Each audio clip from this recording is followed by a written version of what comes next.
Comrades. Welcome to the first session of Louis Althusser for Marx Reading Group.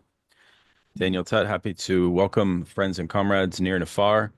Um, Tonight we're talking about the introduction to the text. I want to start by welcoming Conrad Hamilton, who is a Marxist philosopher. He's the host of a new show we're doing at Emancipation. It's called The Archimedean Point. And Conrad's also an Althusserian. So I thought it would make a good deal of sense to invite Conrad to sort of co-lead the discussion with me. He's currently in Shanghai. I don't know what time of day it is. I never know what time of day it is, but we're always in communication.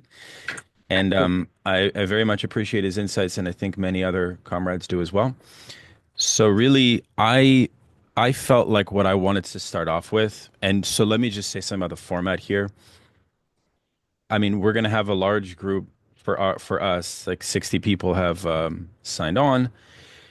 So we want to reserve the bulk of this for conversation.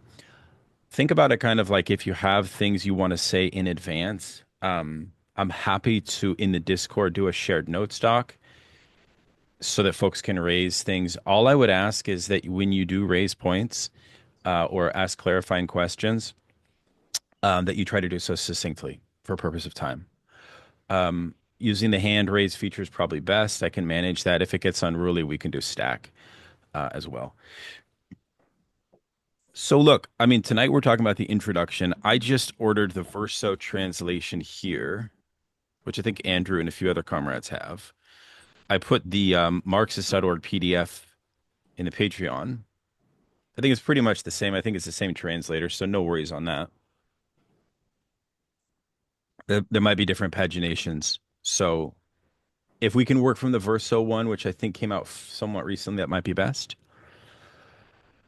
So what is there to say regarding the introduction? A lot, actually. The first thing I want to note that I think is a useful digression, but which would hopefully give us a bearing, which is that, he dedicates the text to Jacques Maritain, and this is a very interesting figure, was a Hegel scholar.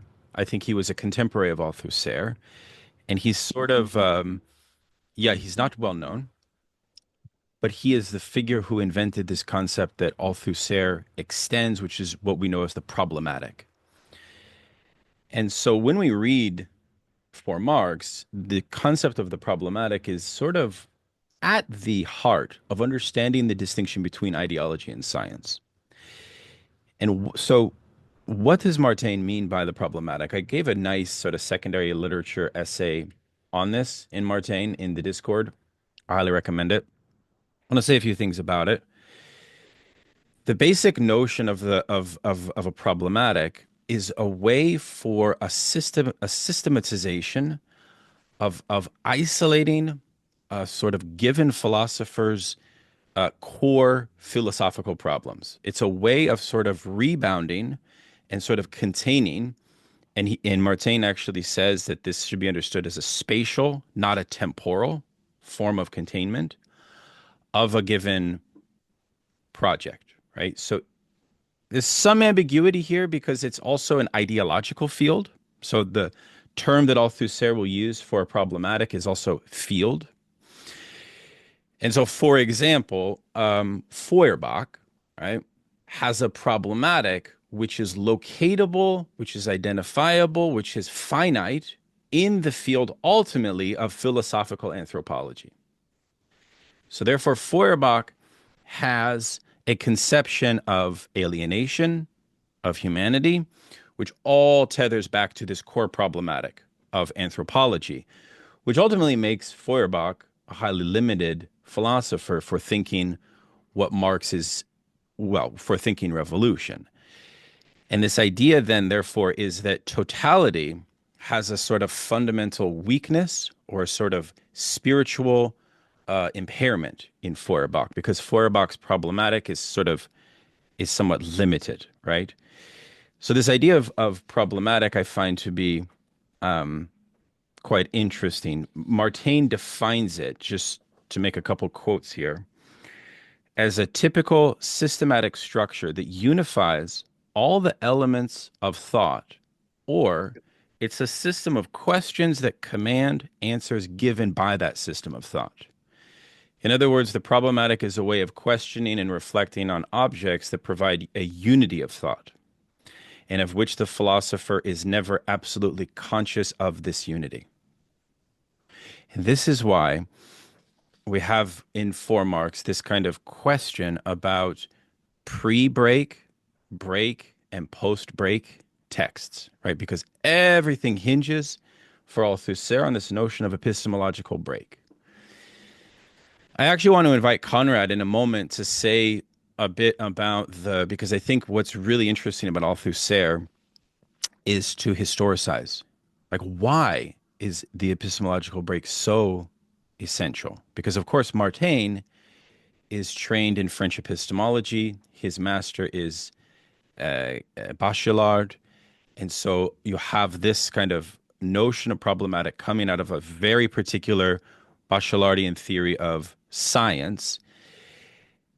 But I think what troubles me, or what makes me wonder about Althusser's insistence on the epistemological break, which, by the way, just technically happens in 1845. It happens with the German ideology, and then it reaches its sort of crescendo with theses on Feuerbach.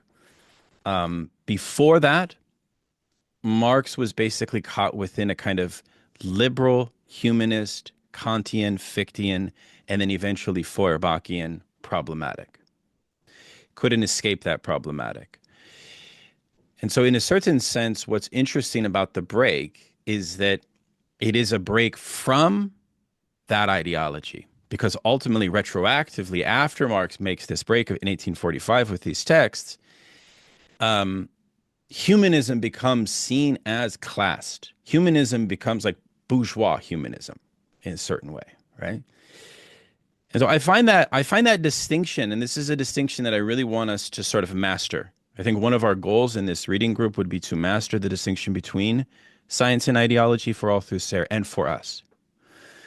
Another goal of this study group would be to sort of seriously interrogate. And here I just finished a paper on Lukács, comparing Lukács and his notion of standpoint of the proletariat, right? Which itself, I argue, could be understood as a way of understanding exactly what Althusser is trying to get at, right? Which is what? Which is basically what occurs that makes Marx into Marxism, is one way to see it. In other words, like for Lukács, what makes Marx into Marxism occurs at a very particular moment, similar as it does for Althusser. But what's more interesting is that it really occurs when Marx and Engels break from existing socialist parties and institutions, because they deem those parties and institutions to be insufficiently to have an insufficient capacity for garnering the standpoint of the proletariat. In other words, for thinking revolution from the standpoint of a practical overcoming of the system that is not reliant ultimately on an organizational form that is petty bourgeois. I think a lot of people miss that in history and class consciousness. I really think that Lukács is thinking this notion of standpoint through an institutional theory of classes and socialist party leadership, by the way. But for Althusser, I think that this notion of the epistemological break is different than that. It is a split, importantly, between what Althusser calls historical materialism and dialectical materialism. That is essential. And one of the things he says is that in the history of French Marxism, they really have had a poverty of dialecticians. He mentions Politzer, George Politzer, who was killed by the Nazis, and who, I recently shared, I think, in the Discord and online, Politzer's wonderful book on dialectical materialism, which is actually still read in socialist countries as an introduction to dialectical materialism. But I got the sense that Althusser rejected it because it wasn't fully systematic, and he sees his project as aborted because he was murdered by the Nazis. And then, of course, as a side point, I know for a fact that Althusser in his lectures on Pulitzer was highly critical of his work on psychology, precisely because Althusser was influenced by Lacan, and Lacan hated that work. I think then finally also Stalinism as a sort of perversion may also have something to do with his negative points. But he's really trying to say that French Marxism has been overly politicized, and therefore it has had a poverty of philosophy, which I think is an interesting point, and I think is a valid point. Um, Again, I want to invite folks to say something about this conjuncture of the 20th Congress, which is a very important moment. You have the Khrushchev moment. You have the kind of movement away from Stalinism, which is a movement which did not permit, according to Althusser in the introduction that we read, it did not permit some blossoming. He makes a reference to Lukács and Korsch in the early 20s as, I think in a positive way, as sort of introducing an effort to inject philosophy into Marxism, but that he recognizes their projects as unfinished. And moreover, he says, I think in a humble way, that reflecting on all of the essays in For Marx, he says something, to paraphrase, that, really I didn't apply philosophy exactly to the political domain. In other words, so he does sort of recognize that some of his work, and I think that Althusser has been highly criticized. I mean, I was even joking today, this notion of making things problematic is like a pejorative that people accuse academics of all the time. And so I think Althusser, like Garo, my favorite critic of Althusser, says, has kind of given birth to a sort of theoretical uh, legacy of Marxism to make Marxism and the class struggle on the terrain of philosophy comes with some consequences that we can. That's another goal of this seminar that I want us to ask, which is, what does it mean for the class struggle today to think Marxism and philosophy in a way that's not navel gazing, right? That's a serious question, right? That requires like a certain sober honesty, as well as a kind of refusal to be and to not fall sway to good old American anti-intellectualism, right? So, so yes, so those are some key points. I mean, I don't want to jump the gun too much in terms of getting into this idea, but one final thing I want to say regarding problematic as a concept is, here's a good way to think about it, is that most problematics, according to Jacques Maritain, are sort of centered on a sort of unitary theory of contradiction, right? And that there's a sort of centrifugal point of overcoming a particular type of contradiction. And so even, for example, Stalinism could be understood as having economistic theory of contradiction, which, if solved, would somehow adequately resolve resolve the system, etc., right?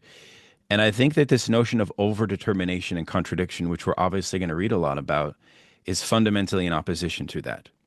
Finally, you have the question of China and the precise issue of the relationship between base and superstructure in China, and the notion that of the Cultural Revolution itself as a sort of a theory that would require a multiplicity of sites of contradiction that is mandatory and necessary for philosophy to enter the class struggle, precisely because of that overdetermination of contradictions.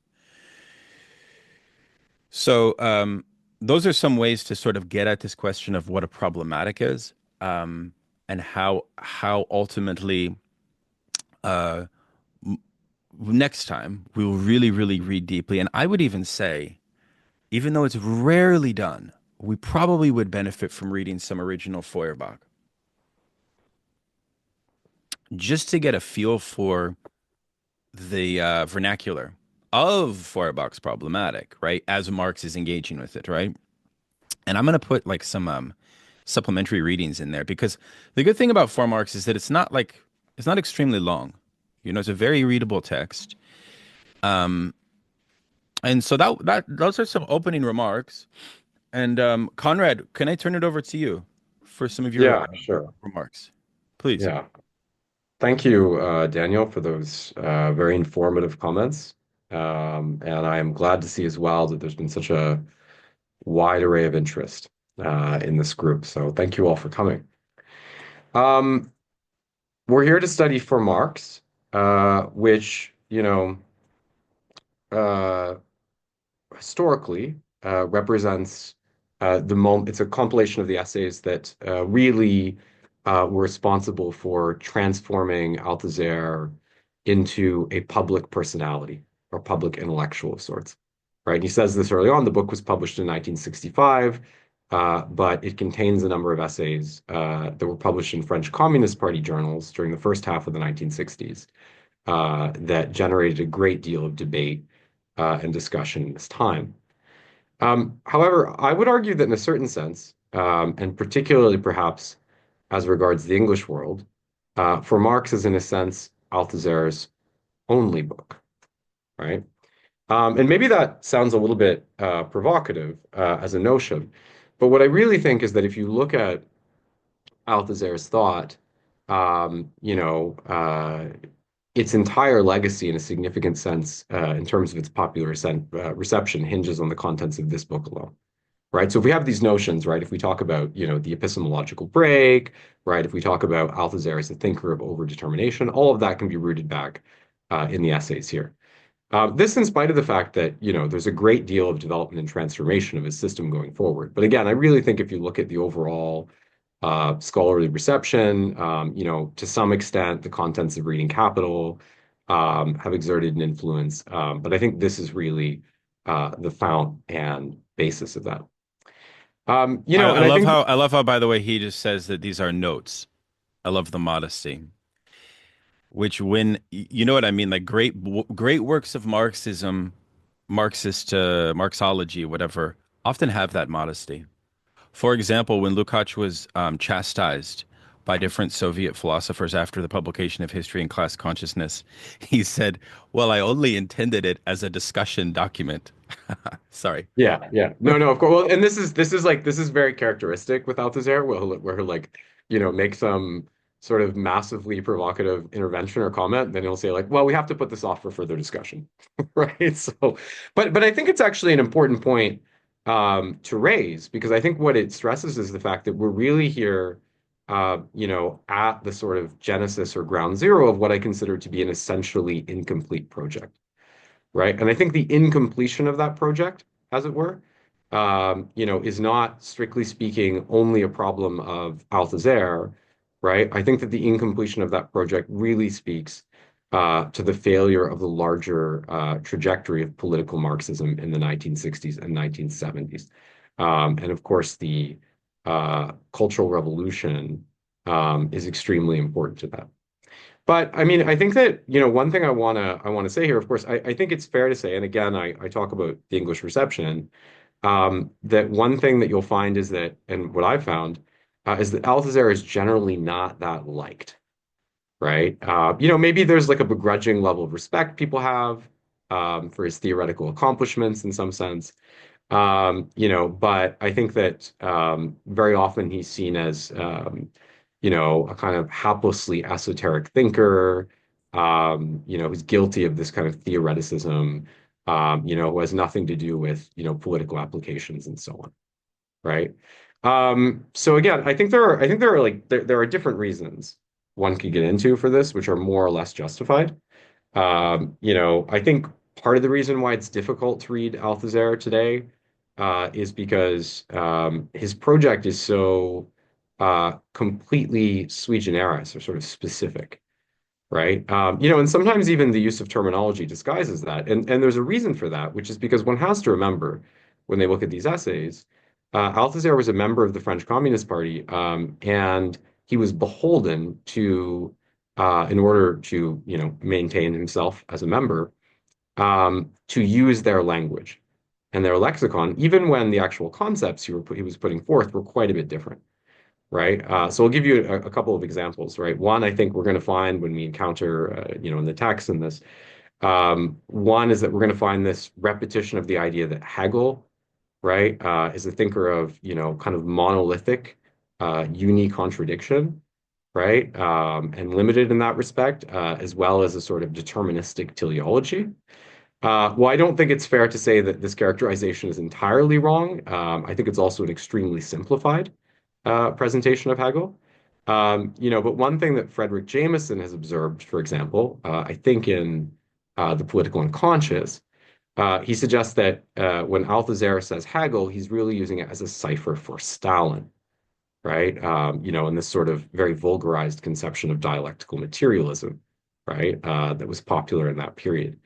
Another example would be his use of the term dialectical materialism, right? In Althusser, that comes to refer to the process of symptomatic reading, right?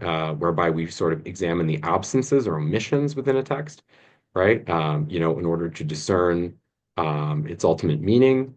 I stress this is extremely different than the way the term dialectical materialism is conventionally used, right? So if you look at his thought, really, what we see is a very, very unique edifice, right, that is created. I think maybe a very schematic way to describe it would be that it's a mix of, French historical epistemology, Bachelard and so on, and also structuralism, right, which exerts significance here, in terms of his belief that Marx has produced concepts which are precisely structural, that can be used to discern the sort of fabric of reality.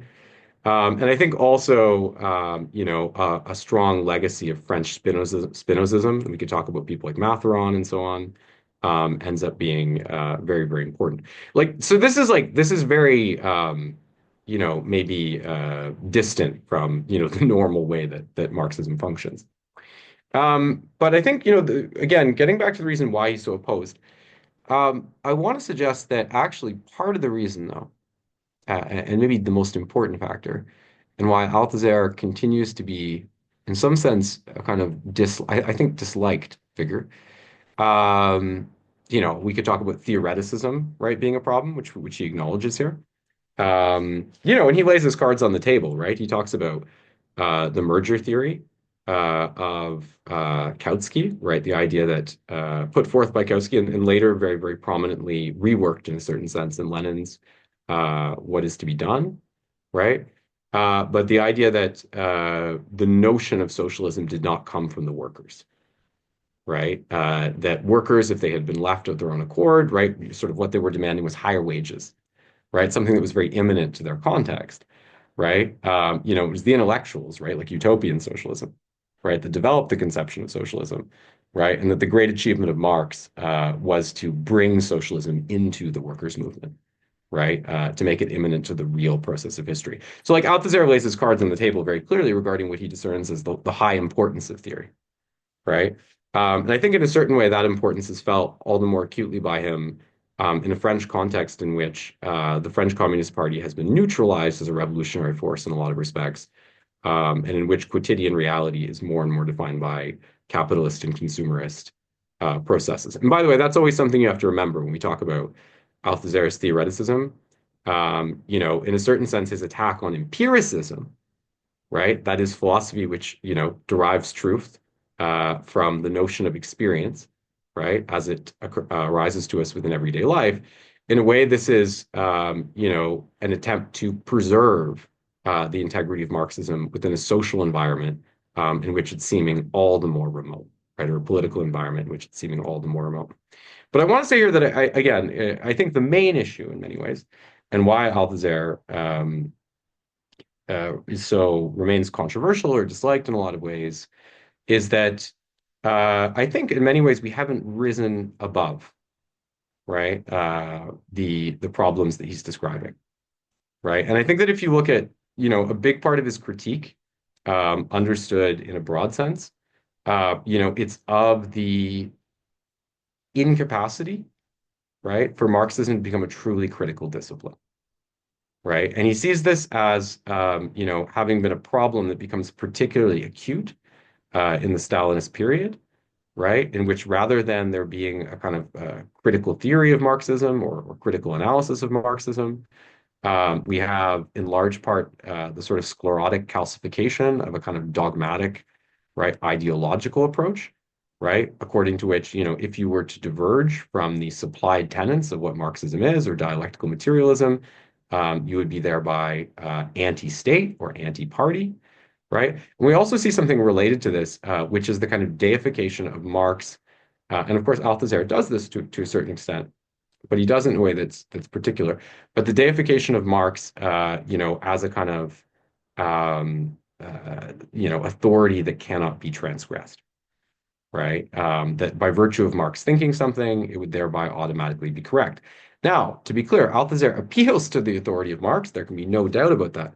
What's very, very significant when Althusser talks about a science, and this I think is later made explicit, is that, as Althusser notes, Marx did not finish his own science, right? So while he credits him with something remarkable, right, which is the epistemological break, right, and the production of a new science like Galileo, Newton, et cetera, right? He, in a certain sense, delegates authority and importance to the reader or to the individual theorist, right, by acknowledging that Marx did not complete his system, and thus it falls to us, right, to take these kind of indications, right, and suggestions of what could be and transform it into something more broad and coherent.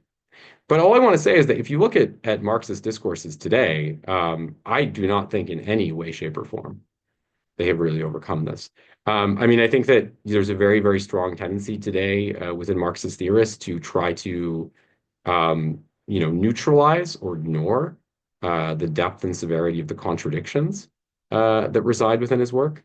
And this is sometimes true even as regards the problems Althusser brings up. People will say things like, well, there is no difference between, there is no break, right? There is no difference between the young Marx and the late Marx, right?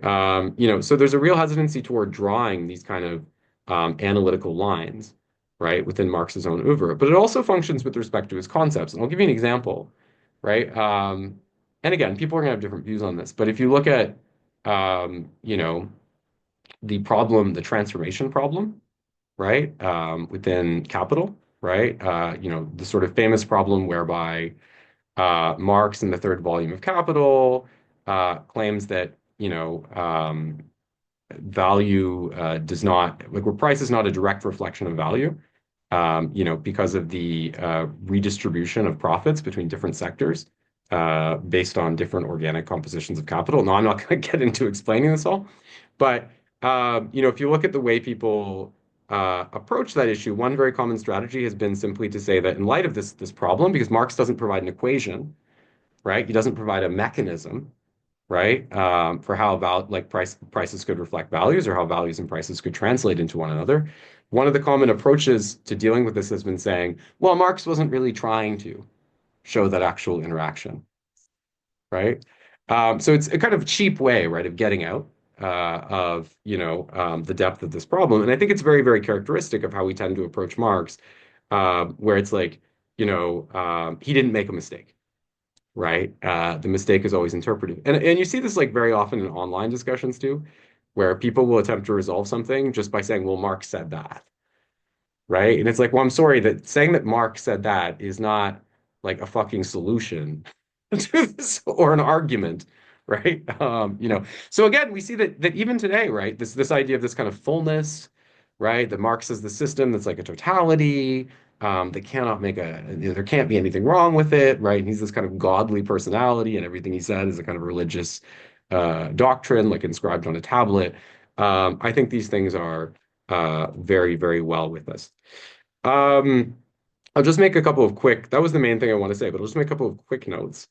One thing I think Daniel, I think, has already stressed the relation of this to its period. But I think again, just to provide a little bit more detail on that. So, of course, at the 20th Congress in 1956, Stalin is denounced in a quote secret speech in Moscow at the CPSU, which will turn out to be, in fact, not so secret, as copies of it are widely distributed throughout the world, and read at Communist Party enclaves to different members. There's initially an attempt of a number of loyalists of Stalin to override, the new leadership of Khrushchev, and to reject this kind of hypothesis. That essentially fails. But what we see after that is we see something a little bit odd, which is that, in spite of having chafed against Stalin repeatedly, and in fact having been opposed by Stalin for many years in his attempt to ascend to the leadership of the party, Mao Zedong begins to absorb and parrot the idea that the Soviet Union had gone too far in denouncing Stalin, right? And Mao, he puts forth, a thesis according to which, and it would resemble Althusser's, but according to which, whatever mistakes Stalin may have made, the problem with the denunciation of the 20th Congress is that it relied on premises that were precisely un-Marxist, right? Violations of socialist law, the sort of ideological conception of the cult of personality and so forth, right? So this issue becomes this debate, right? And humanism, right, becomes the sort of basis through which, Soviet thinkers, for example, would announce their break with the dogmatic canon of dialectical materialism. And by the way, dialectical materialism is pretty much dead as like a hegemonic philosophy after 56, right? Kind of limps on, but it's not hegemonic in the same way at all. But it becomes caught up with the events of the Sino-Soviet split, and this is intensely political in the sense that the Soviet Union was pursuing a policy of détente, right, with Western Europe, right, or with the West more largely. And its overall strategy was to concentrate energies, into arming and supporting third world struggles, right? And part of this had to do with the pressures exerted by nuclear war, right? And the idea that, we had to avoid this kind of cosmological nuclear annihilation, which was not framed so much as a class problem. It was just like, well, if all humans die, there is no class struggle anyway, right? Of course, we know Mao's response to this concern, right? Mao famously said, World War I gave us the Russian Revolution, World War II gave us the Chinese Revolution. If the bourgeois wants to create World War III, let him at us, right? So Mao was less concerned about that. But Maoism became broadly associated with this sort of agonistic approach. Whereby socialists have always gained historically, they've always gained from instability, right? So it's this idea that we shouldn't be afraid, right, of pushing further, right, and generating instability en route to our kind of ultimate victory. And you see this all over. I mean, even in Cuba, it was widely thought that part of the reason that Che Guevara, right, left Cuba to go and these other, I think he went to, was it Angola? And then he went to Bolivia, right? Part of the reason he left Cuba and the government was because he was much more sympathetic to this agonistic hypothesis and to the politics of Maoism, whereas Fidel was more sympathetic to the Soviet standpoint, right? So you see it all over in this period. And I think that if you look at Althusser's work at this time, to a significant degree, it's an attempt to create a coherent philosophy, right, of this kind of Soviet critical position, right, albeit from within the context of the French Communist Party. And also, not, and I stress that it is not, it's often described this way, but it is not exactly Stalinist, right? In fact, Althusser was deeply critical of Stalin, Lysenko, and these kind of excesses. But what it really is about, right, is about, trying to refine Marx's theory, to turn it into a kind of court of appeal, right? Through which even the excesses and abuses of the Stalinist period could be remedied. Um, and that is what I will say for now. And we can go on. I think there's a question. Thank you. Okay, excellent. Thank you so much, Conrad, for those very illuminating points. I'm sure folks have a lot of things on their mind. We'll go to Andrew in just one moment, but I mean, I think yeah, this motif of the end of philosophy is compelling because it's sort of we have a sort of confluence, right, of epistemological break, the limitations that Marx recognizes in 1845 of the necessity to break from humanism, and how all of that has a touchstone point in Althusser's own milieu, I find to be deeply interesting because it's not premised on an anti-philosophical claim. No, it's premised, as Conrad said, on a wager regarding philosophy as something unfinished for Marxists to finish, and therefore it sets the deck, as it were, for a certain intellectual ambition.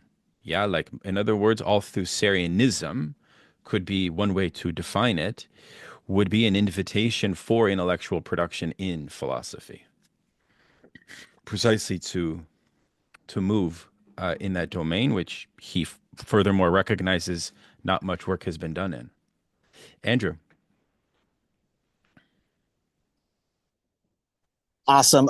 Thank you, Daniel, for the opening introduction, and thank you, Conrad, for those elucidations. Those were like really mind blowing. So, first, I have a comment to make regarding the problematic, and I also have a question, and it can be answered by either Daniel or Conrad.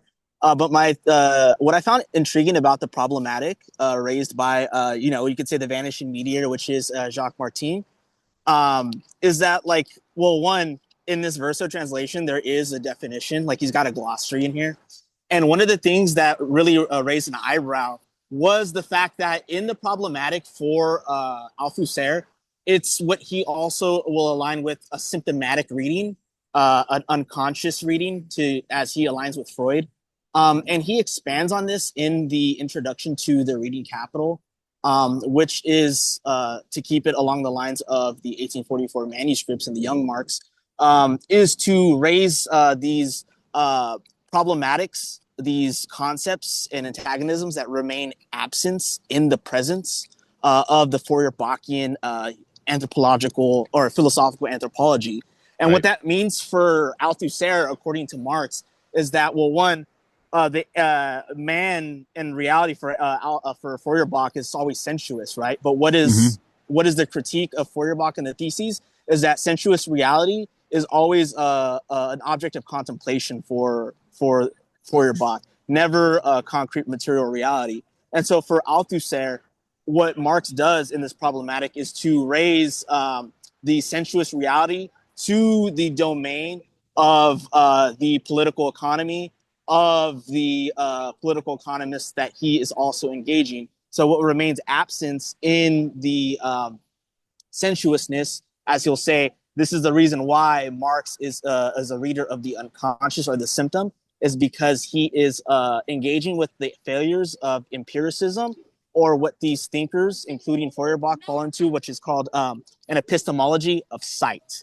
That they are so focused on the sensuousness and abstracting from it that they fail to recognize what remains absent. And this is the alienation in conditions that the worker is subjected to within the sensuous reality, which is also his human reality, which is economic reality.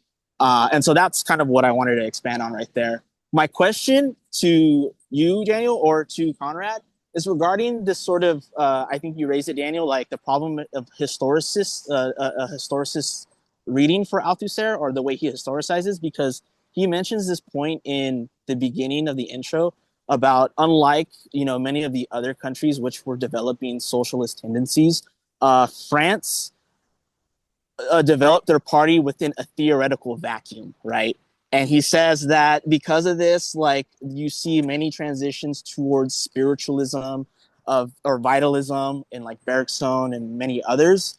Um, and that seems to have a sort of historical analysis that he's realizing that, like, well, after the French Revolution, there wasn't a theoretical transformation alongside that, that there was this appeal to different tendencies that went against a materialist reading or a materialist theory for politics. I think this is why Pangiotis will say that Althusser was trying to mess with Montesquieu's notion of social totality as a scientific thing.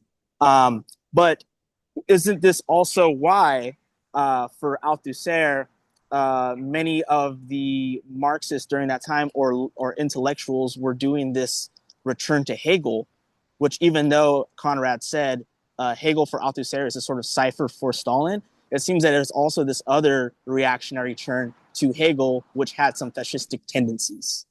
That's all I'll ask and say. Thanks, Andrew. Yeah, I want to read the glossary definition of problematic for folks to just as an invitation to further investigate problematic as a concept, and then I'll respond briefly to the point that you made. Because I think this is a worthy investigation. Also, because yeah, I mean it's also tied up with like the Foucauldian project of genealogy as well, right? So problematic on page 253 is defined as a word or concept that cannot be considered in isolation. It only exists in the theoretical or ideological framework in which it is used. It's problematic. A related concept can clearly be seen at work in Foucault's Madness and Civilization. It should be stressed that the problematic is not a worldview. It is not the essence of the thought of an individual or epoch, which can be deduced from a body of texts by an empirical, generalizing reading. It is centered on the absence of problems and concepts within the problematic as much as their presence. It can therefore only be reached by a symptomatic reading on the model of the Freudian analyst's reading of his patient's utterances. Yeah. So that's very interesting. I mean, in this, and this may relate to Andrew's point, but like I just find it really interesting, and Conrad and I were talking about this earlier, that the text of the break is the theses on Feuerbach, and you'll see what Althusser says about them. It's very interesting what he has to say. And German even with ideology as well. I always have to say German ideology as well. German ideology as well, of course. But the theses are, what does he call them? Koans, like Zen koans or something like that for Marxism. Like, and even Balibar in his text, The Philosophy of Marx, has the same. I don't want to call it religiosity. That wouldn't work. They're far too rationalist to use that term. But I was just saying to Conrad, I just find it very interesting that they've written when Marx and Engels were under police surveillance, and that they were never really intended to be published. And so they do have that sense of like a fever dream, or like some kind of something like a pure madness, or something like a this will be what we aspire to, like a ambition or something like that. And I like that idea of like the Freudian censor. So yeah, the unconscious, but it's also like the Freudian censor, which is a way to get out of the problematic, which I think, I was trying to read through Strauss and his notion of persecution, the art of writing, as like that is the germinal cell of like creativity for the philosopher, which is to propel yourself out of a problematic. So like the texts of the break, and Althusser gets like very into this thing, like the texts of the break and then after the break, because the break thing, like it's not concretized or realized, I guess, really until Marx starts writing Capital, you know? So like that whole sort of like fever dream lasts for a while. Like it's not formalized immediately. And I just really like it as sort of like a theory of intellectual production or creativity in some sense is what I gain from that when I look at that. But as it pertains to the historicist piece, Andrew, Conrad, did you want to jump in on that point? Maybe you have some thoughts on that to build on Andrew. Yeah. Well, I was going to respond to what was the question about historicism exactly? It was that wouldn't like because he's against the sort of historicism that's going on, but yet like the way that he is sort of aiming his trajectory off of the way that after the French Revolution there wasn't also a theoretical transformation to align with the revolution, especially for the workers. In fact, it remained sort of in a theoretical vacuum. So that's why you have people like resorting to like Bergsonist vitalism, some type of religious esoteric thinking, um, and because of that, like unlike any of the other countries that are developing socialistic parties and tendencies that have a philosophy to go with it, they also don't rely the French that is don't rely on the workers movement. The intellectuals rely on bourgeois parties and bourgeois elite intelligentsia or whatever. I kind of am paraphrasing I a see bit, but what you he's mean. yeah, I yeah. see what you mean. Yeah. Okay, we can It, continue. well, he also makes the interesting point regarding the crisis of the intellectuals. Yeah, as a crisis of the problem of a kind of petty bourgeois ideology. He references at one point, and the fact that the French Marxist milieu has not sort of witnessed its own indigenous Marxist philosopher to emerge, and he talks about like the class origins of the intellectual as being quite seminally important, which I found interesting that he mentioned that. I want to share in the Discord a lecture of Henri Lefebvre, a very important French Marxist, many of you know, lectures that he gave on Lukács, okay, in the 1950s, kind of circa the same time, because it has everything to do with the difference between the French reception of Hegel within the Marxist circles to like how Hegel was being thought by Korsch and by Lukács in some of these renegade circles, which again, Althusser sees Karl Korsch's Marxism and philosophy and Lukács's history and class consciousness as like important but failed attempts at doing Marxist philosophy in an interesting way. And I do think that Conrad's point about Hegel is sort of one of the things that I find very frustrating about Althusser, this kind of, this sort of refusal of, I would put it this way, like a refusal to see the continuity of Hegel after 1845. That would be like my one problem with the epistemological break.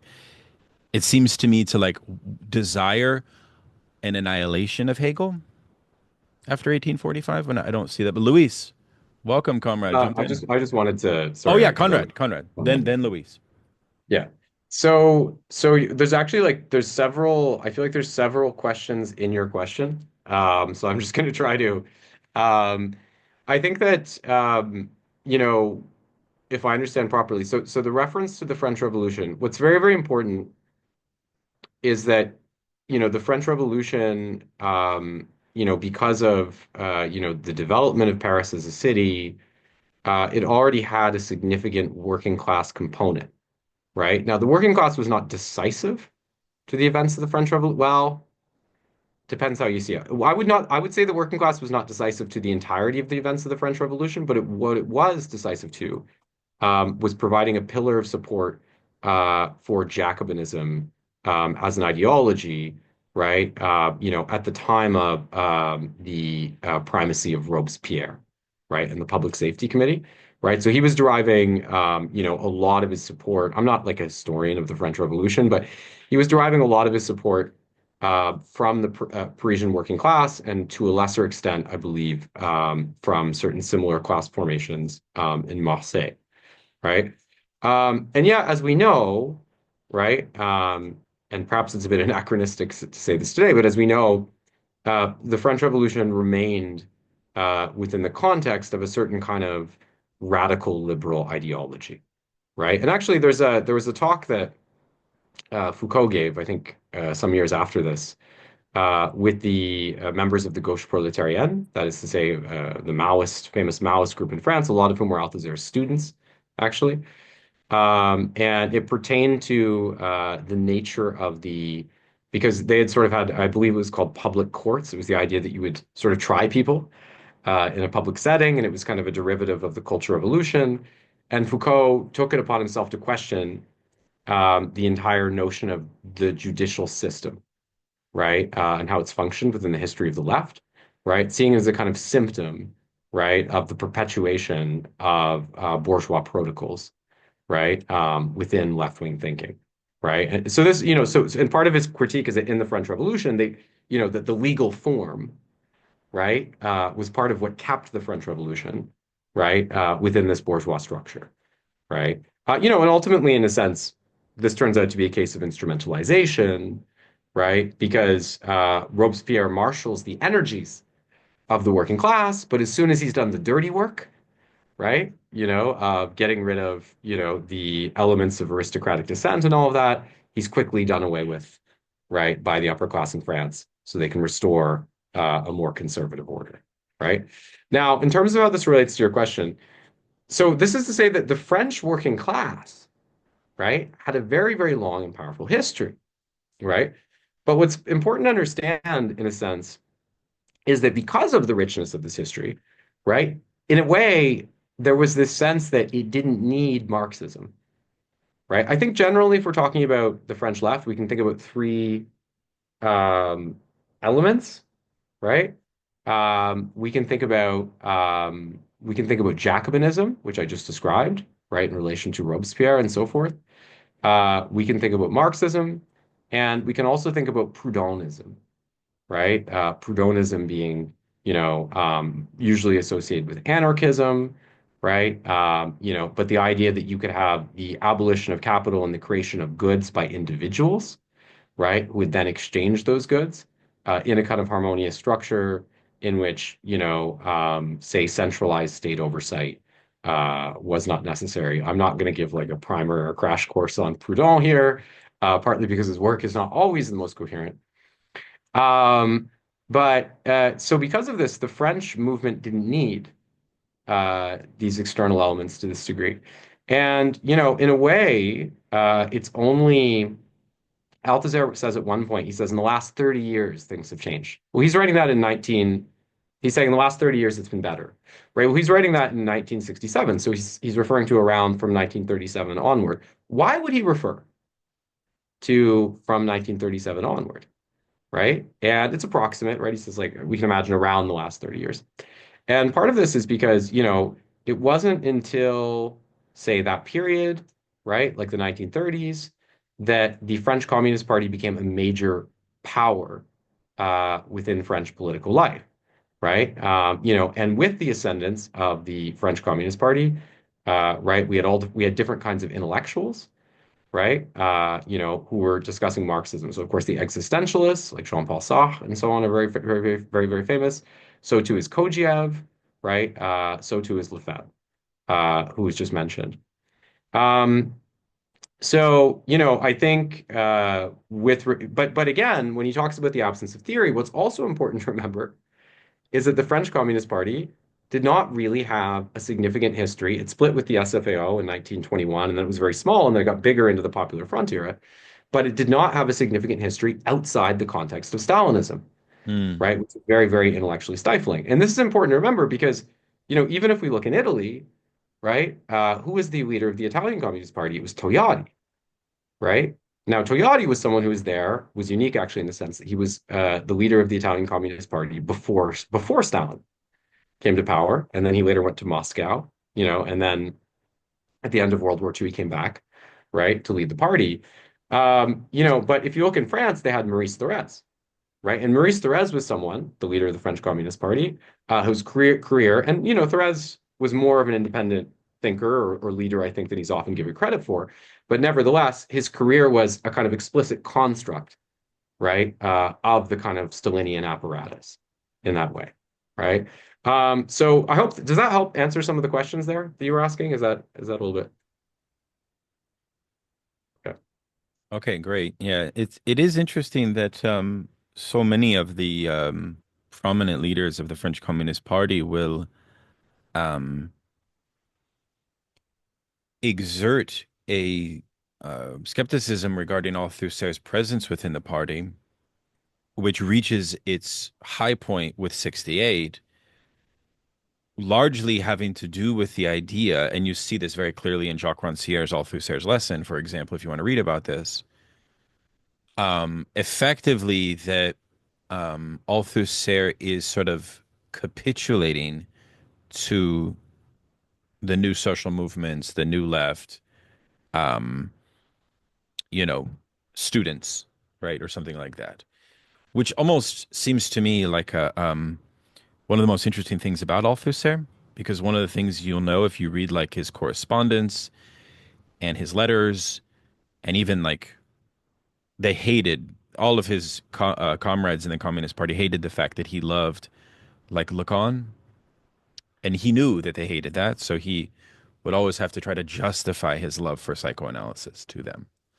So this is a really interesting, like, kind of torn relationship, and there's some Lucien Sèvres is a very interesting figure here in their debates on humanism that color this period, and even Michel Cluscard is another example of a figure that fought vociferously with Althusser within the context of the party, and I think overall, according to my Cluscardian friends, Cluscard was the favorite of the party, precisely because he's critical of 68 ideology.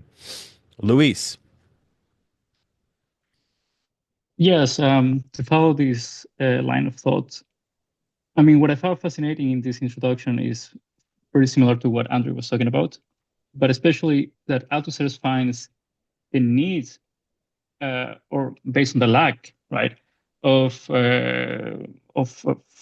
authentic French Marxism, right? It's like in France there is no Marxist figures, right? But why is that important? Like, he's not just mentioning that there's no developed Communist Party. No, he's mentioning that there is a lack of French intellectual, French Marxist intellectuals, right? Like there are in Germany or in Russia, right? And what I found interesting is that he mentions that, okay, it's the insularity, yes, but also the fact that France, in contrast with these other nations, the revolutionaries were the bourgeois, right? And that's why these kind of deter any kind of philosophical thinking, right? You can only think of politics through the sciences, right, and not through philosophy, right? But what I found interesting while reading this is that, the history of the U.S. kind of sounds similar, right? Like there is also this nation that is kind of isolated, right? And in which the revolutionaries were the bourgeois, right? And there is also a lack of American Marxism that has some established figures, right? That can talk to their own context, right? So that. Yeah, I mean it's sorry, just one quick thing. It's like reminds Yeah. me of this interview that I did with Branko Milanovic, where I think, he makes a very interesting point apropos like the political biography of Marx himself, which is that like Marx was like born like what was it like on the border of like France and Germany, and like he lived in France half the time, and then he was in Belgium, and he's like this fully like enmeshed like cosmopolitan European thinker. And even this point about he's like a split, like a tripartite divided between like British political economy, um, German metaphysics and French political thought, which I think is accurate apropos Marx. So it's just kind of weird to have this like nationalist fetish for the cultivation of the nationalist intellectual, which itself like, I mean, I get it to a certain extent. I wonder, I would want to pose that to others. And Luis mentioned America. That's obviously like a burning question. The poverty of Marxist philosophy, Marxist intellectual philosophers. That's an interesting question. But Conrad, and then we'll go to Yeah. yeah. So yeah, I mean, I think that actually it's important to understand, when it comes to this sort of text, like, or the ideas Althusser was putting forth in the 60s. These are ideas that and it's easy to read today and kind of see this as just like these sort of fluid dialogues people are having. But there's an absolutely enormous amount of pressure and exclusion, and a certain kind of theoretical abuse that people endure, right, as the cost for residing at the center of these discourses. And I think anyone who has, even peripherally engaged with ideas at that level will have some sense of it, which is, not diffused to be sure, by the context of the social media era. But actually, to that effect, I just wanted because Daniel was talking about, the criticisms that Althusser had endured within the PCF, and in fact, he was constantly on the cusp of expulsion, is my understanding in that period. And for what it's worth, in fact, in his autobiography, The Future Lasts a Long Time, or The Future Lasts Forever, I believe, in English, he states that at one point he was offered the opportunity to interview Mao Zedong personally, but that he declined it because he was sure that if he accepted the opportunity to interview Mao, right, in the context of the Sino-Soviet split, that he would have been expelled from the party. And this was one of his great regrets in life, right? And in a way, what's striking about Althusser is that he remains with the party, right, for all this. And he was, by the way, he was widely criticized by this for people who were more adjacent to the shifts associated with May 68 and all of that. But in his autobiography, he also gives some explanation of that, right? And what he says is that, I stayed with the party because the party was the only means of connecting theory to the masses that practically existed, right? And they were very involved with practical politics, right? And he gives examples, right? They were very good at knowing how to do things like launder money, or they would run fake candidates who were like alternative right-wing candidates to split the vote. So they knew how to do things like this, right? And he said that, like, well, I appreciate, the intellectuals who, were able to contribute outside of the party. He said inevitably they went in the direction of someone like Cornelius Castoriadis, right? Who would advance ideas, but those innovative ideas would eventually come to suffer from a clear lack of link to mass movements in general. But actually, along this point about the pressure of that time, I was once talking to Etienne Balibar, and who comes from this sort of spectacularly accomplished French bourgeois family. I think his mother wrote a famous essay on French literature, and his daughter, Jeanne Balibar, is like a famous actress. But this is why he was a good theorist at 23, right? This is cultural capital. Okay, Um, but he was talking about how at one point in the 60s, I think it was the 60s, um, he was sitting in his apartment in Paris, and a large man, entered the room, or entered the apartment. I guess the door was open. He just walked in. And he said, uh, "Do you believe in dialectical materialism?" And Balabar was sitting there, and the guy was in his apartment, and and this was about the debates about, dialectical materialism. And Balabar was sitting in his apartment. He was like, "Yes, of course, I believe completely, right?" And then the guy was, "Okay, good, right?" And then he walks off after that, right? So, um, again, it's important to understand that context. But maybe we can go on to Aishan now. That's amazing. Yes. Please. Ishan, or how do you pronounce him?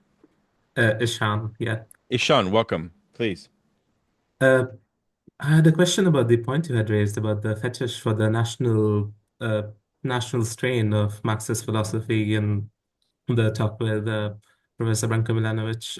I was wondering how much of that is, let's say, less a genuine concern about the bourgeois movement in French philosophy taking away the energies of the Marxist movement, but rather a sort of formal homage to something like Karl Korsch's Marxism and Philosophy, where he's expressing sort of a similar need to historicize and philosophize the development of Marxist praxis so far. As I I mean, I'm a classicist. We're sort of trained to see these formal homages and sort of slavish devotion to the form of a particular medium that's been carried on, and in terms of the sort of play on inherited forms. And I couldn't help but think that there's a lot of formal resonances between Korsch and Althusser in this regard, that he's sort of substituting the where Korsch was rallying against the sort of deterministic tendencies of the Second International. Althusser seems to be substituting Hegel, uh, Hegel, who is a stand-in then for Stalin in the sense. I was wondering how much of this is also a desire to complete Korsch's project as he was sort of taking on Marx's. That's a really interesting point. I feel that Korsch's Marxism and philosophy is a very compelling read. In a certain sense, he poses almost like a dialectic between what he calls bourgeois philosophy, right? Which he sees almost as like an autonomous and rival to Marxist philosophy, but sort of makes a suggestion in that text that I found interesting. I'm not sure that I agree that Korsch is necessarily, and I'm not sure if you're saying this, Ishan, that he's endorsing this notion that we must kind of cultivate a kind of like a national cultivation of Marxist intellectuals. That might be a side point. I mean, I think we can discuss that in a moment. But what most compels me is, and where I would see a sort of line of difference between Korsch and Althusser, is that, you know, this distinction that develops for Althusser between idealism and materialism, he does want to sort of map onto something like a two-class theory, right? So there does become a sense of like bourgeois as an idealist form of thought, and therefore limited, and proletarian as materialism. Of course, it bears noting that one of the great students of Althusser, the French philosopher Alain Badiou, has famously argued that Althusser's distinction between idealism and materialism no longer is central, precisely because we live in the age of what he calls democratic materialism, in which bourgeois ideology is itself now materialist, right? But like insufficiently materialist. And communism is on the side of needing to overcome its own idealism, right, as its horizon, which is a side point. But I do think that it is a worthy point. Obviously, I'm not sure that Althusser ever has a systematic. I mean, it would be good to look back into his bibliography to see if he does write a review of Korsch's Marxism and philosophy. I'm not sure that he does. He only mentions it in passing. One thing to note, and here's another big difference. Both Korsch and Lukács have some fidelity, to the notion of Marxism as a Weltanschauung, to Marxism as a philosophical worldview. That goes back to the notion of philosophy as a class worldview and philosophy as something higher than ideology. But because Althusser is working in this Bachelardian French paradigm, he rejects the notion of worldview, right? And that presents kind of like a paradigm split, which separates him from like the Lukács-Korsch lineage. In some ways, it's kind of like a Hegelian lineage, in my view. And frankly, it's a lineage of thought that I find, it's what I call worldview Marxism in some of my writing. I'm highly sympathetic to this notion of Marxism conceiving of its project philosophically as building a worldview of the proletariat, whereas I don't think Althusser is interested in that. Oh, Jack, I was going to ask you to make a comment. I'm very happy that you raised your hand. Please. Great. Well, yeah, so I had that, kind of attempt at clarifying in the chat what's meant by epistemological break. And if I can kind of take some of what I said there for granted, the question that stands for me that I really want to ask, and I ask this as someone with a philosophy background who has flirted with Marxism, but I'm not super literate in Marxist theory. And so my question about the epistemological break is, if we take the epistemological break to represent something like an affirmation of continuity, where previously philosophy has been a discontinuous discipline, discontinuous with the life world, or kind of the conditions of the proletariat or something like that. What sense is there in still talking about break and rupture? Because clearly there is a sense in which the term of break or rupture is important for Marxist philosophy because there is the idea of revolution, and revolution has to amount to some kind of break or rupture. But that seems to be the break or rupture of revolution seems to represent something other than this break or rupture that philosophy has hitherto always entered into of the break of sight. And so I guess that's my question about how to make sense of talking about a term of break or rupture, which has its sense given to it in the first instance in a problematic way, right, by the history of philosophy, which thinks of sight as a break, as breaking from the material as a kind of idealist position or something like that. But then to reserve it again for the question of revolution or something like that.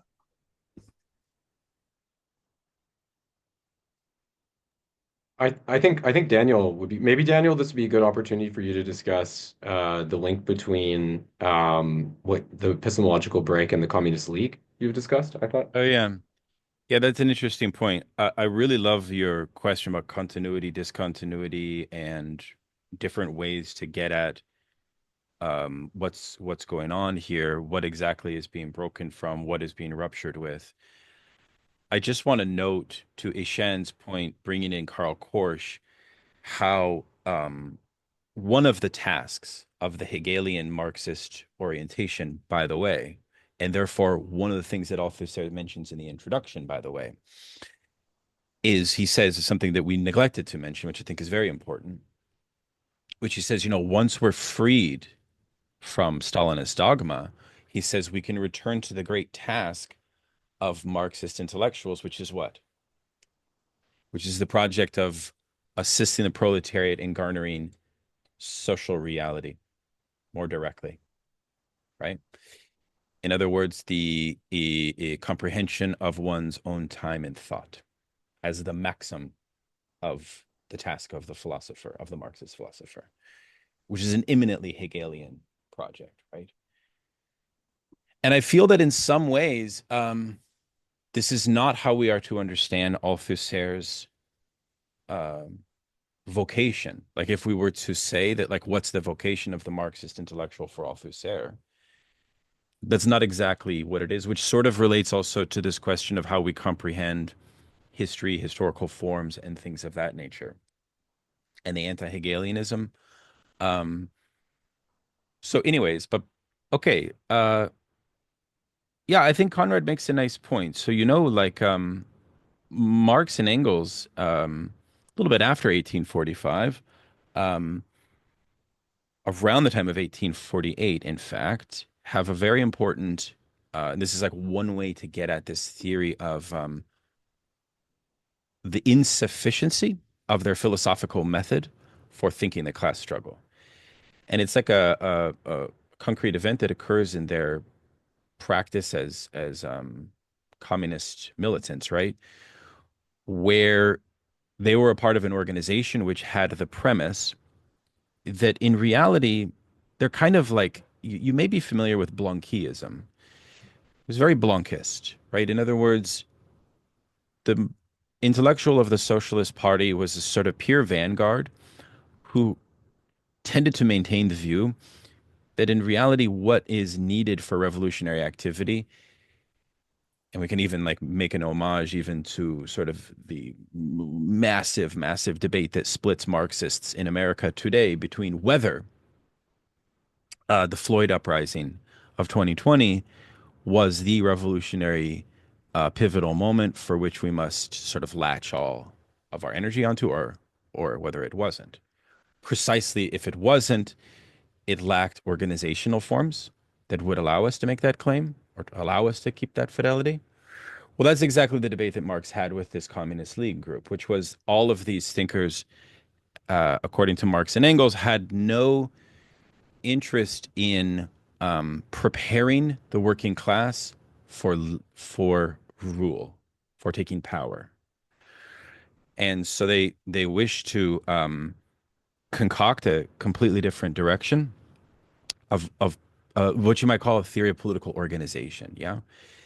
And one of the things that Lukács argues here, and like you could say this is Lukács's own theory of the epistemological break, right, is that Hegel re-enters the picture at that moment and gives and equips the sort of vision of Marxism with this idea of the interrogation of social reality as the definition of what philosophy is for the proletariat. So therefore, all of these pre-epistemological break remarks, like, this like a symptomatic reading thing, right? Which is like, the proletariat is the heart of the revolution, philosophy is the head, right? Or this idea that only revolutionary philosophy can save, or sort of generate something. You see, the point being is that all of that still is retained even after they make the break with the Communist League. That's the point I'm trying to make. So that kind of goes against the Althusserian break, but that's a long side point, and I'm not sure that I'm answering your question, because your question is imminently about how we think rupture, continuity, discontinuity, and I think one of the key things here is like this. The break is with Feuerbachian anthropological philosophy of man. The break is a break to a new conception of the science of social structures. What he calls the science of social structures. That's what we're going to be examining in these essays. Science of social structures, which then makes all of those overtures of the Feuerbachian problematic highly parochial. Like, it makes them ideological. It makes them like a reflection of, like, which is very ironic, because as I said in our 1844 manuscripts study group, Engels wrote a letter to Feuerbach in 1844 where he said, Marx and I believe without question that you are the philosopher of socialism. Right? So it's like, it's this funny parasitical operation, right? It's like, yeah. Anyways, Connor, what's up, man? Could I just jump in there Yes. Oh, yeah. quick? Conrad, then Yeah. Please. Yeah. So to clarify the operation of the break, since I think this can be helpful. One of the terms that Althusser uses to describe the character of Feuerbachian philosophical anthropology, which if you read his essay on Feuerbach, it's very interesting. He analogizes Feuerbach to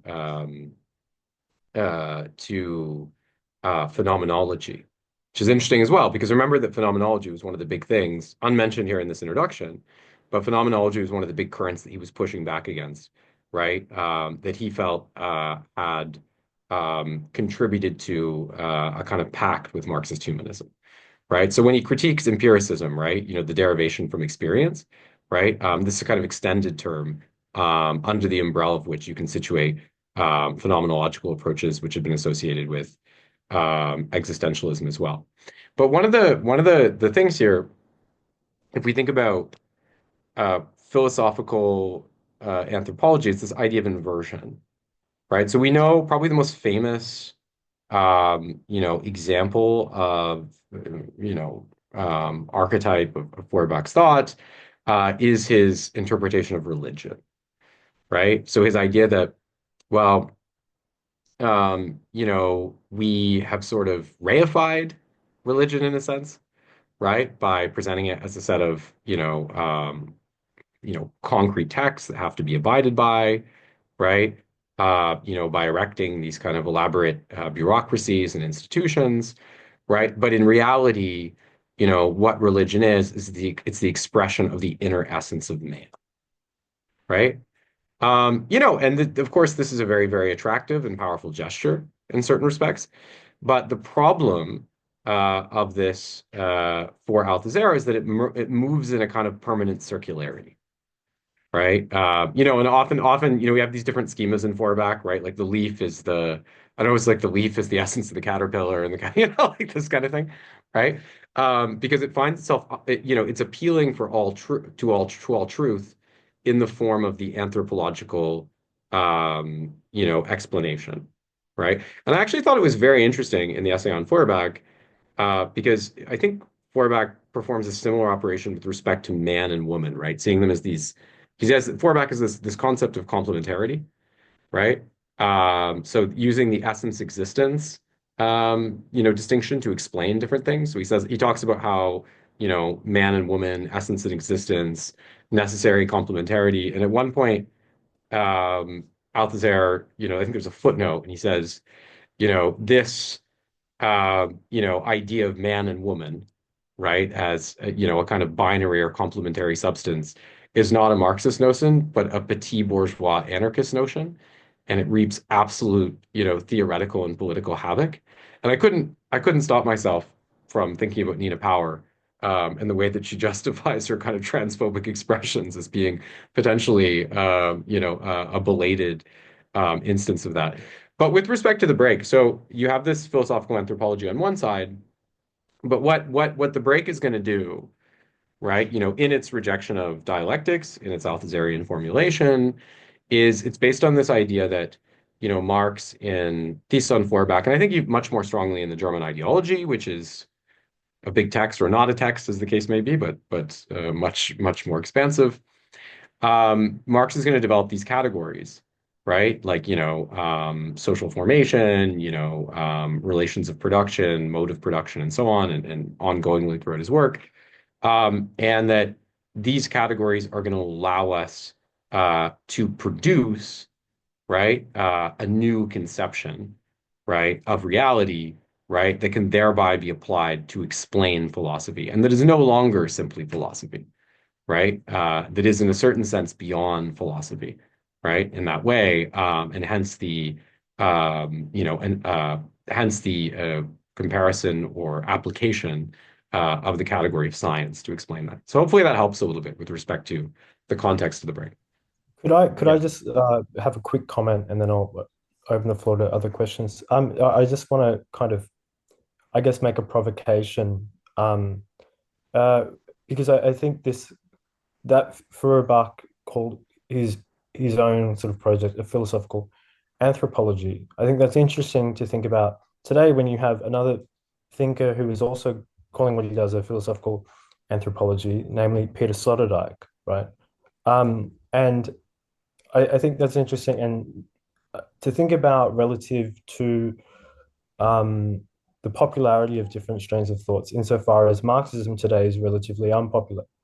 But someone like Nina Power has a certain popularity.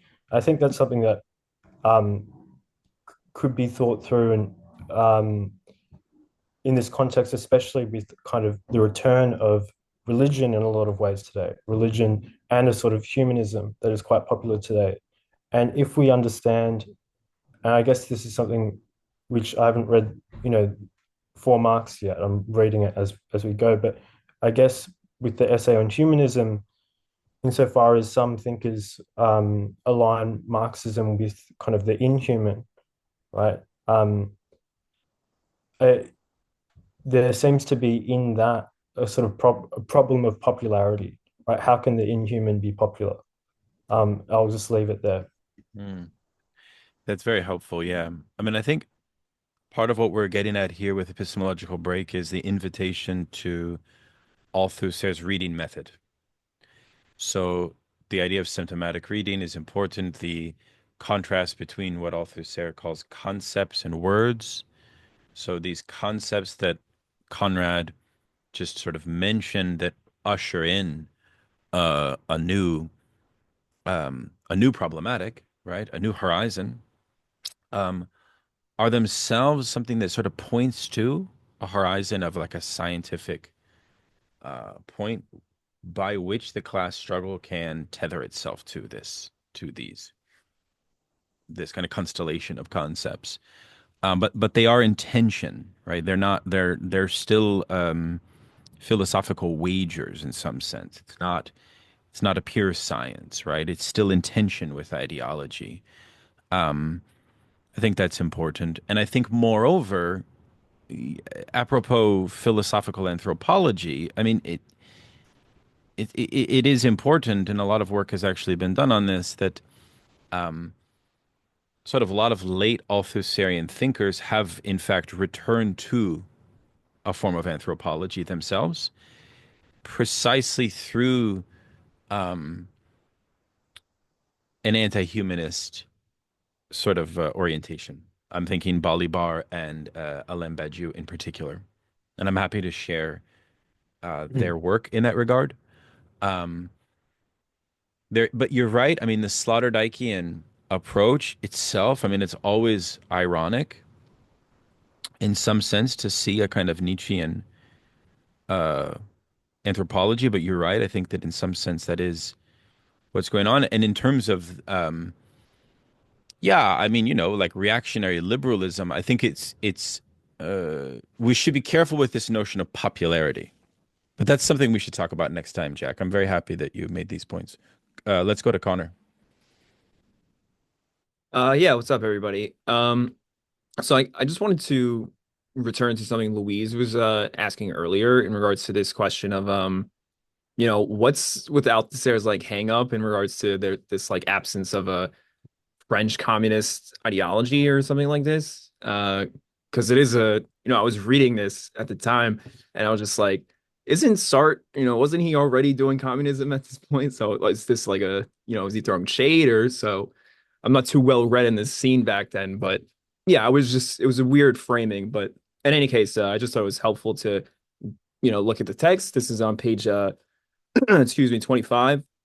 This is when he's talking about other intellectuals. Closes in saying, under these conditions, the intellectuals could only seek their freedom and future at the side of the working class, the only revolutionary class in France.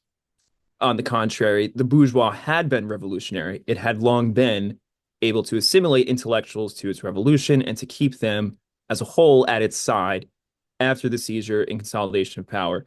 And then later on the same page, with a few important exceptions who were precisely exceptions, French intellectuals accepted this situation and felt no vital need to seek their salvation at the side of the working class. And then I can go on, but the whole point is that because there is this separation or there is no relation between these bourgeois intellectuals and the working class, then there is no communist ideology being articulated.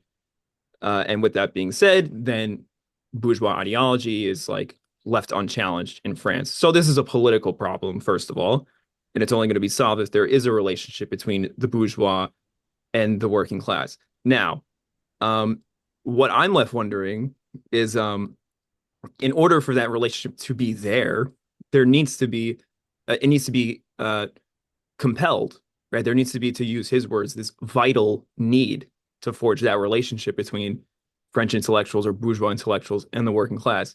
And maybe I missed it, but that is like not laid out why that would happen in the introduction, in France in the 60s. So in other words, then, is this a sort of voluntarism that Althusser is, kind of like not working through, right?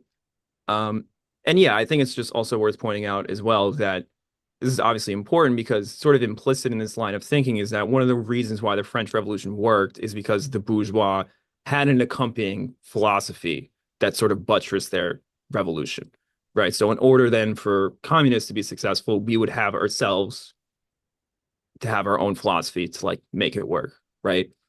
So yeah, just a couple of things. So we're gonna with that, like we're gonna run into like a number of problems of periodization and historical understanding if we don't, I guess, get a few things out of the way, which I think will be helpful to beginning to, at the very least, assemble an answer to your question. So, someone earlier, they said, well, in a way, is it possible that we could draw an analogy between the history of the United States and France, right? Because these were both countries that had bourgeois revolutions, right?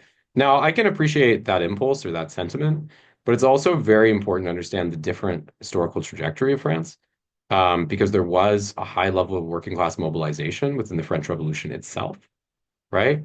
And while it may not have congealed initially, into Marxism as such, right? Again, we were beginning to see the rise of a powerful workers' party within the 1930s, and then it becomes absolutely enormous because of the moral authority that it derives from its participation in World War II, and particularly after Operation Barbarossa, when the USSR, pits itself against Nazi Germany, right? So, by the time Althusser was writing, there had been 30 years, right, through which the party had, become very, very institutionalized. And in fact, it was explicitly part of the post-war compromise, essentially, that the French Communist Party would play a role in the governance of France, right? It joined into coalition with de Gaulle, sort of on the condition that it would stop advocating for some kind of immediate revolution, right? And Thorez was allowed to legally to return to France, because initially de Gaulle would not allow Thorez to return to France because he had dodged military service. That was the pretext. So yeah. So it's really important to understand, like when Althusser is writing, you're talking about this idea of like a coalition with bourgeois intellectuals.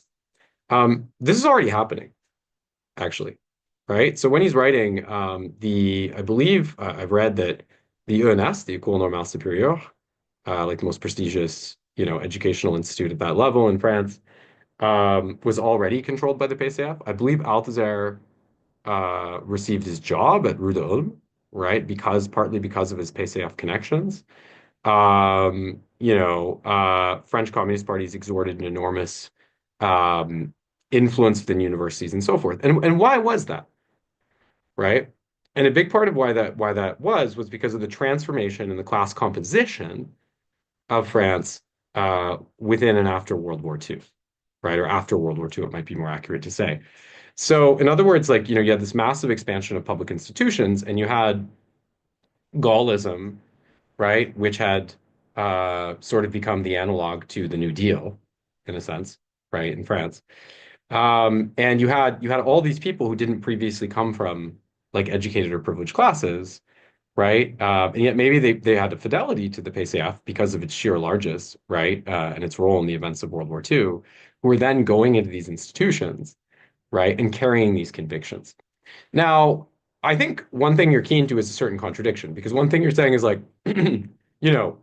well, if it's been 30 years, then why does Althusser say the French tradition is so weak, right? But remember, he also says something else in that. He says that very often we were compelled to, present Marx as somebody else, right? So to present Hegel in the disguise of Marx to make it kind of acceptable to official party consumption. And this should clue us to the fact that, he's not saying that nobody has been writing things, right, that have, taken Marxism as their mission statement, or Marx as their kind of mission statement. But remember that he's using here the language of Marxist scholarship, right? He's saying we have not had, a truly scholastic attempt, right, to understand Marx's work. Now, to what extent Althusser is really doing Marxist scholarship, I mean, that itself would be a very interesting and provocative question. But suffice it to say that I think he would be skeptical. Like if you were to ask him about these things, some of the major thinkers, right? So for example, if you talk about Kojève, right? Well, for Althusser, that would sort of be Hegel disguised as Marx, right? It's primarily a Hegelian thing, and then it kind of uses Marxism, right, to develop some of the categories of Hegel's philosophy of history. So, like, Napoleon, the world spirit on horseback, becomes Stalin, right? Who can bring about the end of history, right? And this kind of thing. If we're talking about existentialism and phenomenology, right? Again, it's important to remember that those people didn't begin as Marxists, right? They were part of this historical transition, right? So Marxism, Sartre adopts a more Marxist position within the critique of dialectical reason, for sure. But that isn't his premise and starting point is not to create a philosophy of Marx, right?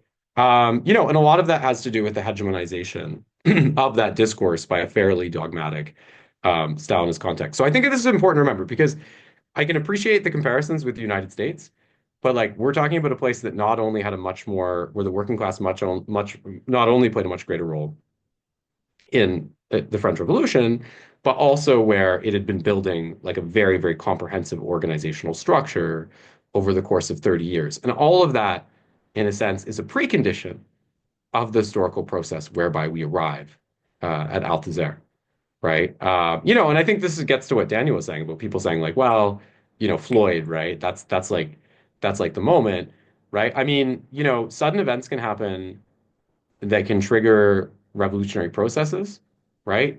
One needn't, look further than, Russia with World War I and the importance of that.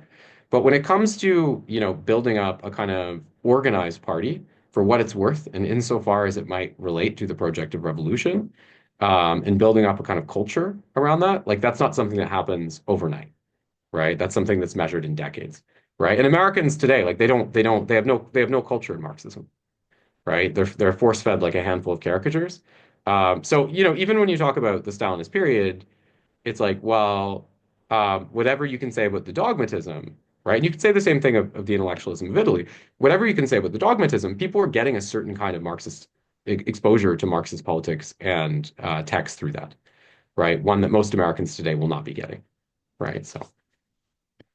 Thank you very much, Conrad. I just wanted to share a recommendation regarding this question about like what's the history of Marxism in America. I think Brian Lloyd's study is the best. It's actually like an award-winning dissertation. I actually like reached out to this author. It's called Left Out: Pragmatism, Exceptionalism, and the Poverty of American Marxism, 1890 to 1922.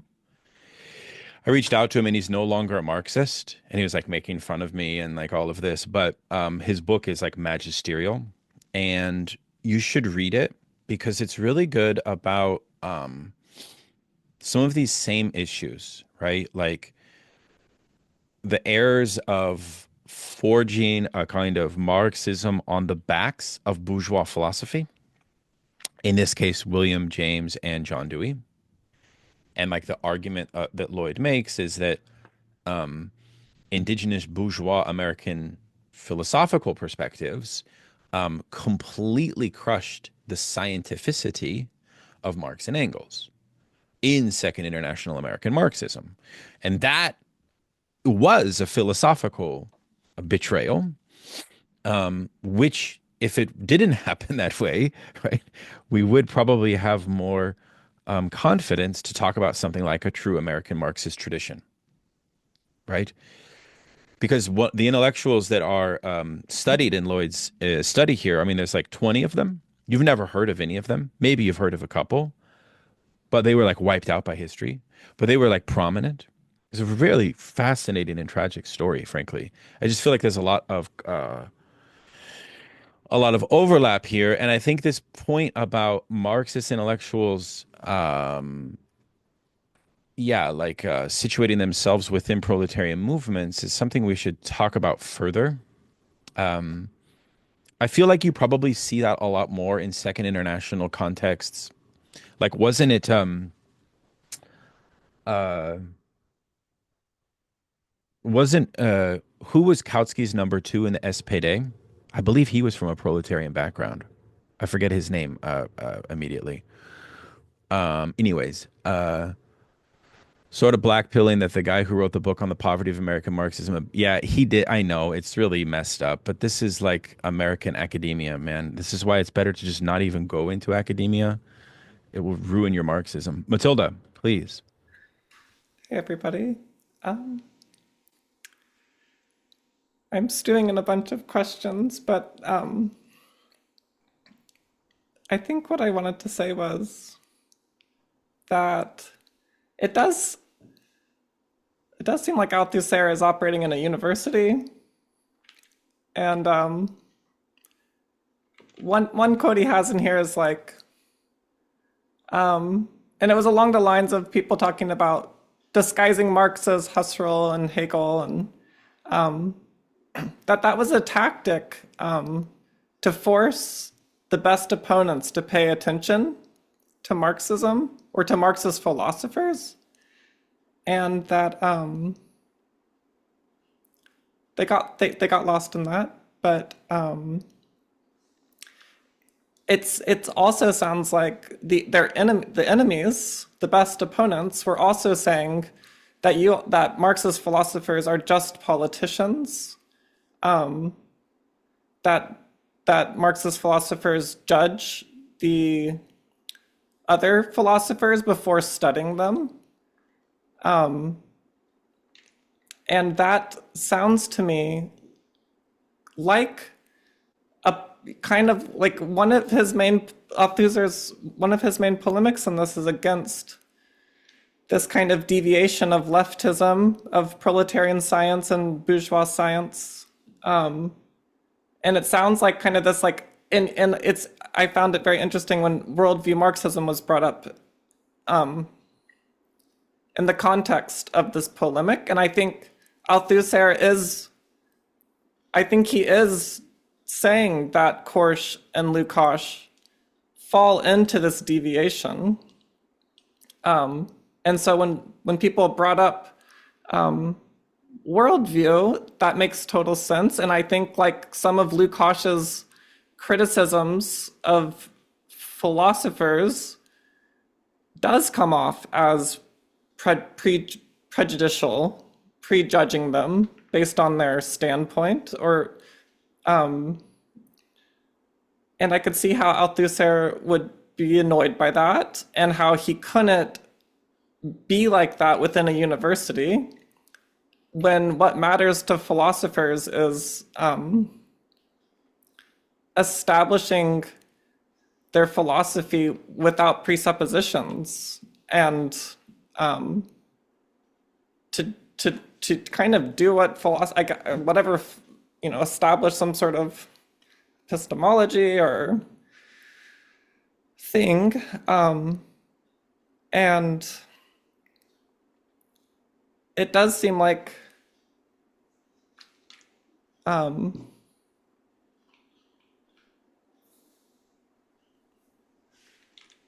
guess that, Althusser's project does sound like Hegel in a way. It sounds like, I think a part of the Stalinist dogmatism that he kind of liked was that it, as I'm reading, is that like it kept kind of these debates at bay.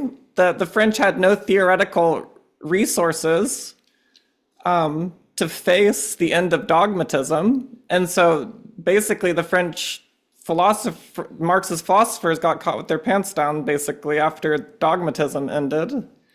And the situation after the end of dogmatism for Althusser is we have to establish Marxism like philosophers do. And that's the only way we're going to be taken seriously.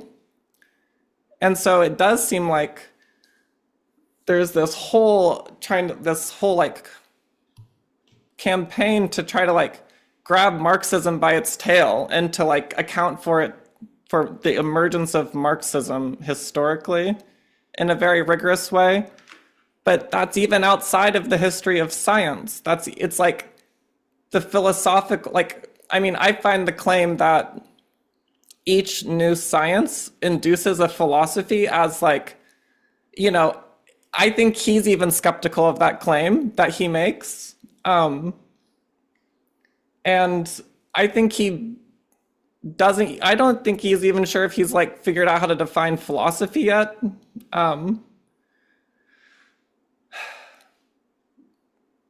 Basically what I'm saying is his project to me sounds similar to the project of Marx and Engels to account for philosophy as an ideology. But then with the emergence of this true science of history, it seems like Althusser wants to account for a philosophy that isn't ideological.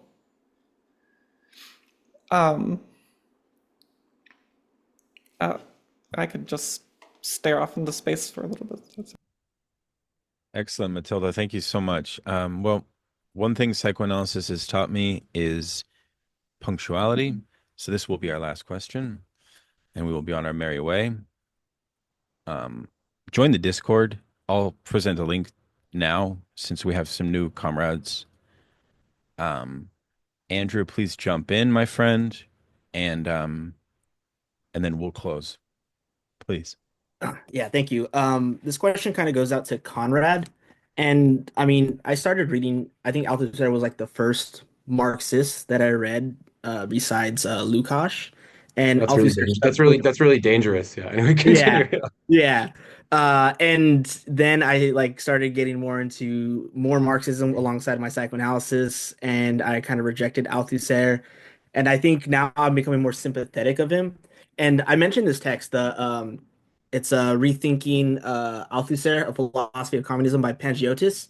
And so my question for you, Conrad, is because he outlines early Althusser prior to his Marxist shift in a thesis regarding Montesquieu as a materialist thinker, because Yeah. he's different from his from the other contemporary liberal thinkers in his time, because he did not have any presuppositions that were philosophical, like social contract, noble savage, or any type of philosophical abstraction to start his theory. It was all according to Althusser's symptomatic reading of Montesquieu along social totality and laws of causality within that social totality. And he calls it like a physics, like a Newtonian physics for politics. Of course, he breaks away from that because there are a lot of anachronistic things in Montesquieu that have no bearing in today's world because we're not dealing with monarchy. But it seems like this sort of notion of social totality and a science for politics seems to be relevant for, of course, Althusser in light of Marxism as a science. So my question is like, what is science for him in regards of Marxism? Is it with his materialist shift to thinking not of the Marxism as geared around a new form of humanism, but more along the lines of overdetermination and contradiction in this social totality, or as I think Matilda was saying, Marxism as, the science of history. And so I guess without making it a loaded question, I'll end it like this. What then, if this is a science of history, how does this differ from um, historicism? Because to me, that just seems like a pejorative used, but to me personally, I don't know what historicism means because it's used by so many French thinkers, and even people in the Slovene school today will like call anything that, anything historicist. So yeah, that's my question. Yeah, so lots across the course of two questions to answer. I'll try to just like, respond where I can. And I want to mention as well that while Daniel characterized me as an Althusserian, if that is true, I'm only an Althusserian of a very, very heterodox variety. So I'm not someone like obviously Panagiotis who's written a voluminous work, right, dealing with his work in depth. Um, but um, but I will say, so I think that, the notional conception that guides his idea of science, sometimes I like to use this metaphor. It's the idea, of course, which again is linked to French historical epistemology, right? And structuralism somehow, but the idea that you're never going to be able to understand reality on a purely empirical basis, right? So to give you a very basic example, if you touch water, that's not going to give you the concept of H2O, right? And in a way, when we're talking about this theme of discontinuity, right, to portray, and this is connected to his theoretical focus, to portray our understanding of the world as simply immanent to experience, right, is to fail to do justice to the complexity of the mediation of concepts that guides our everyday life. Now, of course, in Althusser's earlier work, I would say he sort of bends the stick in the other direction, to quote the old Leninist chestnut. I think that what he's trying to do is to to put forth a position that can be a corrective to what he sees as overly humanistic readings of Marx. But, later on, I think around 1967, 66, he begins to revise his conception. And he says, well, yes, rationalism concepts very important, but at the same time, obviously these are all rooted in what Marx calls social being, right? So, this is actually what Nathan Brown deals with in his book, Rationalist Empiricism, right? He precisely focuses on this kind of ignored empiricistic dimension to Althusser that later becomes kind of officially acknowledged.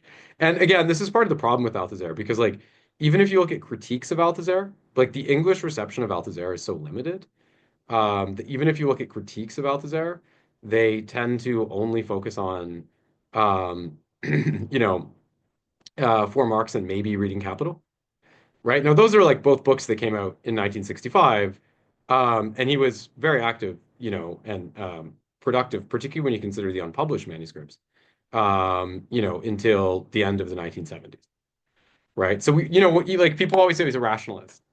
Well, I'm not saying that's completely wrong, but it's thrown out far too easily, right, as a kind of critique. Now getting to about this conception of science, I feel like a lot of the questions like we've been talking about, they've revolved around what is maybe because Daniel was talking about viewpoint Marxism. And, of course it's very attractive, right? Like, the standpoint of the proletariat, right? But we might also ask ourselves, like, are there potential limitations?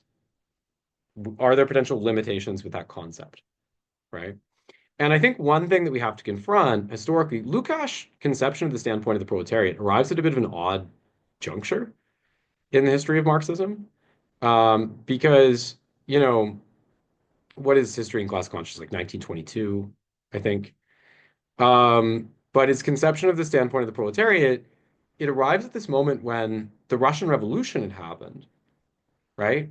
Which was not exactly a proletarian revolution, right? It was guided by this way of thinking that had been developed, right, by intellectuals in conjunction with the proletariat in Western Europe. But of course, Russia was a quote backward country, so you had to have all these different social classes that were involved. Now, Lukács advances that thesis at a time when it still seemed plausible that world revolution was going to happen, right? That in other words, that the Russian Revolution would be a kind of catalyst that would then connect, particularly with the more developed countries, right? And that we would see this kind of sweeping proletarian transformation.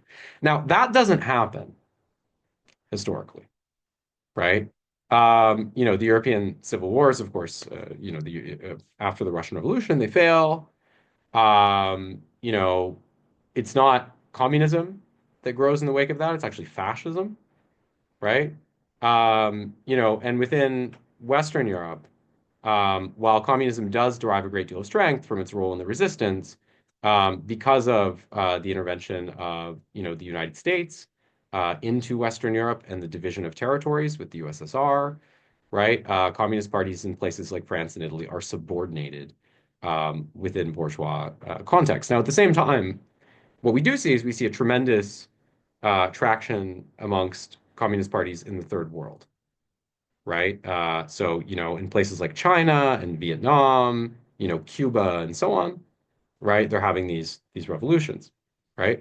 So this creates a certain problem, right, within the history of Marxism, right? Because it is not the proletariat, right, that has been the most, let's say, the central agent necessarily of these historical transformations, right? In China, it was clearly the peasantry, for example, and this is something that was acknowledged by Mao very, very early on, right? And that comprises the exceptionality or basis of his political approach, right? So here's the thing, right? If you're looking at this global setting, right? I think Althusser perceives, because he's very interested in, one thing that's very special, and maybe the best aspect of Althusser in a way, is his attention to inconsistency, right? And his attention to the flaws of Marxism. And I think this is something as Marxists we could really do better job of, right? Because we're so defensive because we're always attacked, right? That we're always like, no, we're right, right? But I think developing a more mature culture means being aware of when we're not right, or we haven't been right, right?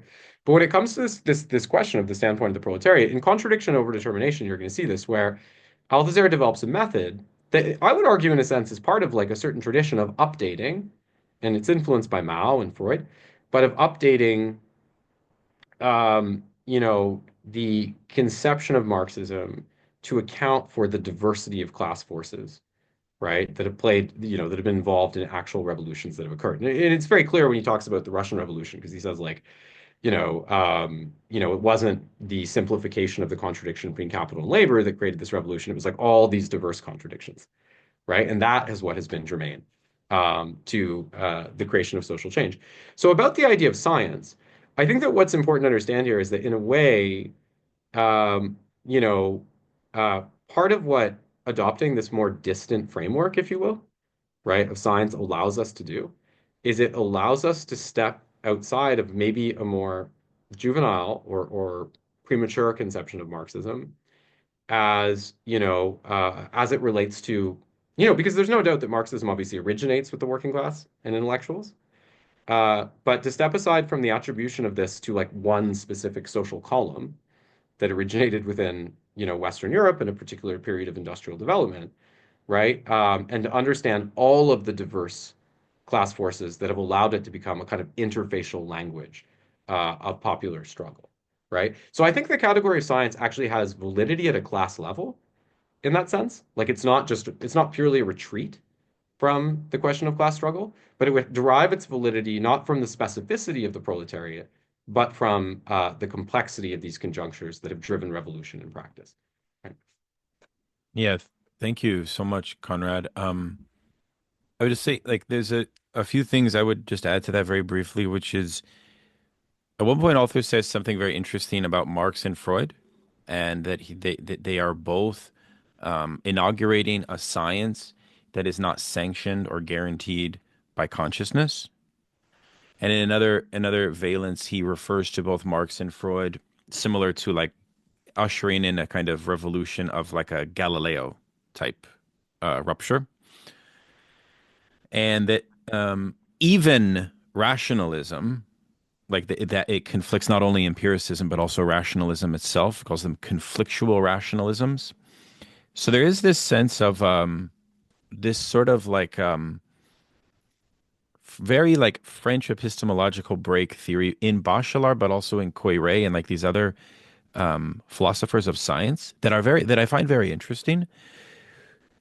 Because in some sense, philosophy is left to pick up the kind of dust from the event, right? So there does have this evental rupture thing that is huge here, in which something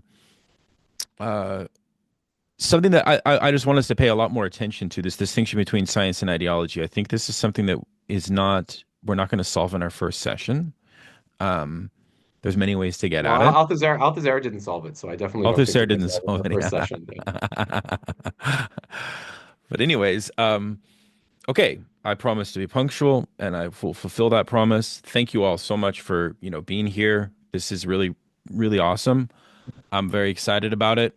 Join us on Discord to chat. Reach out to me or anyone like Conrad or anyone else with questions. And yeah.